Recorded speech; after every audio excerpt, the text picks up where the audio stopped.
सोमवार व्रत कथा। ओम नमो शिवाय। किसी नगर में एक धनी व्यापारी रहता था। दूर दूर तक उसका व्यापार फैला हुआ था। नगर के सभी लोग उस व्यापारी का सम्मान करते थे। इतना सब कुछ संपन्न होने के बाद भी वह व्यापारी बहुत दुखी था, क्योंकि उसका कोई पुत्र नहीं था, जिस कारण अपने मृत्यु के पश्चात व्यापार के उत्तराधिकारी की चिंता उसे हमेशा सताती रहती थी। पुत्र प्राप्ति की इच्छा से व्यापारी प्रत्येक सोमवार भगवान शिव की व्रत पूजा किया करता था और शाम के समय शिव मंदिर में जाकर शिव जी के सामने घी का दीपक जलाया करता था। उसकी भक्ति देखकर माँ पार्वती प्रसन्न हो गई और भगवान शिव से उस व्यापारी की मनोकामना पूर्ण करने का निवेदन किया। भगवान शिव बोले, इस संसार में सबको उसके कर्म के अनुसार फल की प्राप्ति होती है। जो प्राणी जैसा कर्म करते हैं उन्हें वैसा ही फल प्राप्त होता। शिव जी द्वारा समझाने के बावजूद माँ पार्वती नहीं मानी और उस व्यापारी की मनोकामना पूर्ति हेतु वे शिव जी से बार बार अनुरोध करती रही। अंत माता के आग्रह को देखकर भगवान भोलेनाथ को उस व्यापारी को पुत्र प्राप्ति का वरदान देना पड़ा। वरदान देने के पश्चात भोलेनाथ माँ पार्वती से बोले, आपके आग्रह पर मैंने पुत्र प्राप्ति का वरदान तो दे दिया, परंतु इसका यह पुत्र 16 वर्ष से अधिक समय तक जीवित नहीं रहेगा। उसी रात भगवान शिव उस व्यापारी के संपन्न में आए और उसे पुत्र प्राप्ति का वरदान दिया और उसके पुत्र के 16 वर्ष तक जीवित रहने की भी बात बताई। भगवान के वरदान से व्यापारी को खुशी तो हुई, लेकिन पुत्र की अल्पायु की चिंता ने उस खुशी को नष्ट कर दिया। व्यापारी पहले की तरह सोमवार के दिन भगवान शिव का विधिवत व्रत करता रहा।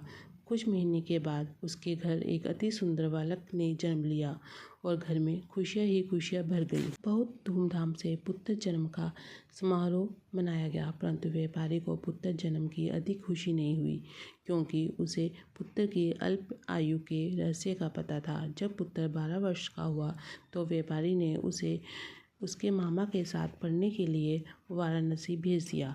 लड़का अपने मामा के साथ शिक्षा प्राप्ति हेतु चल दिया। रास्ते में जहाँ भी मामा भांजे विश्राम करते रुकते, वही यज्ञ करते और ब्राह्मणों को भोजन कराते। लंबी यात्रा के बाद मामा भांजे एक नगर में पहुँचे। उस दिन नगर के राजा की कन्या का विवाह था, जिस कारण पूरे नगर को सजाया गया था। निश्चित समय पर बारात आ गई, लेकिन वर का पिता अपने बेटे के एक आंख से काने होने के कारण बहुत चिंतित था। उसे भी था कि इस बात का पता चलने पर कहीं राजा विवाह से इनकार न कर दे, इससे उसकी बदनामी भी होगी। जब वर के पिता ने व्यापारी के पुत्र को देखा तो उसके मस्तिष्क में एक विचार आया। उसने सोचा, क्यों न इस लड़के को दूल्हा बनाकर राजकुमारी से विवाह करा दूं। विवाह के बाद उसको धन देकर विदा कर दूंगा और राजकुमारी को अपने नगर ले जाऊंगा। वर के पिता ने लड़के के मामा से इस संबंध में बात की। मामा ने धन मिलने के लालच में वर के पिता की बात स्वीकार कर ली। लड़के को दूल्हे का वस्त्र पहनाकर राजकुमारी से विवाह कर दिया गया। राजा ने बहुत सारा धन देकर राजकुमारी को विदा किया। शादी के बाद लड़का जब राजकुमारी से साथ लौट रहा था तो वह सच नहीं छिपा सका और उसने राजकुमारी की ओढ़नी पर लिख दिया, राजकुमारी, तुम्हारा विवाह मेरे साथ हुआ है। मैं तो वाराणसी पढ़ने के लिए जा रहा हूँ और अब तुम्हें जिस नवयुवक की पत्नी बनना पड़ेगा वह कान्हा है। जब राजकुमारी ने अपनी ओढ़नी पर लिखा हुआ पढ़ा तो उसने कान्हे लड़के के साथ जाने से मना कर दिया। राजा को जब ये सब बातें पता लगी तो उसने राजकुमारी को महल में ही रख लिया। उधर लड़का अपने मामा के साथ वाराणसी पहुंच गया और गुरुकुल में पढ़ना शुरू कर दिया। जब उसकी आयु 16 वर्ष की हुई तो उसने यज्ञ किया। यज्ञ की समाप्ति पर ब्राह्मणों को भोजन कराया और खूब अन्न वस्त्र दान किए। रात को वह अपने शयन कक्ष में सो गया। शिव के वरदान के अनुसार शयनावस्था में भी उसके प्राण पखेरु उड़ गए। सूर्योदय पर मामा मृत भांजे को देखकर रोने पीटने लगा। आसपास के लोग भी एकत्र होकर दुख प्रकट करने लगे।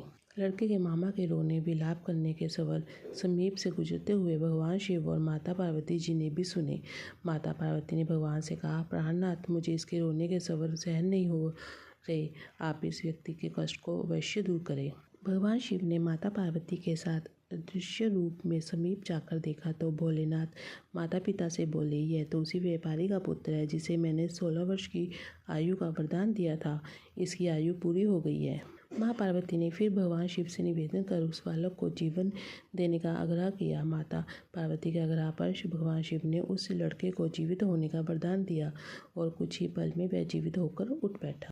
शिक्षा समाप्त करने लड़का मामा के साथ अपने नगर की ओर चल दिया। दोनों चलते हुए उसी नगर में पहुंचे जहाँ उसका विवाह हुआ था। उस नगर में भी यज्ञ का आयोजन किया। समीप से गुजरते हुए नगर के राजा ने यज्ञ का आयोजन देखा और उसने तुरंत ही लड़के और उसके मामा को पहचान लिया। यज्ञ के समाप्त होने पर राजा मामा और लड़के को महल में ले गया और कुछ दिन उन्हें महल में रखकर बहुत सा धन वस्त्र आदि देकर राजकुमारी के साथ विदा कर दिया। इधर भूखे प्यासे रहकर व्यापारी और उसकी पत्नी बेटे की प्रतीक्षा कर रहे थे। उन्होंने प्रतिज्ञा कर रखी थी कि यदि उन्हें अपने बेटे की मृत्यु का समाचार मिला तो दोनों अपने प्राण त्याग देंगे। परंतु जैसे ही उसने बेटे के जीवित वापस लौटने का समाचार सुना तो वह बहुत प्रसन्न हुआ। वह अपनी पत्नी और मित्रों के साथ नगर के द्वार पर पहुंचा।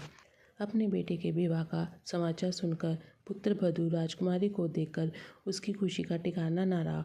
उसी रात भगवान शिव ने व्यापारी के संपन्न में आकर कहा, हे श्रेष्ठी, मैंने तेरे सोमवार के व्रत करने तथा व्रत कथा सुनने से प्रसन्न होकर तेरे पुत्र को लंबी आयु प्रदान की है। पुत्र की लंबी आयु जानकर व्यापारी बहुत प्रसन्न हुआ।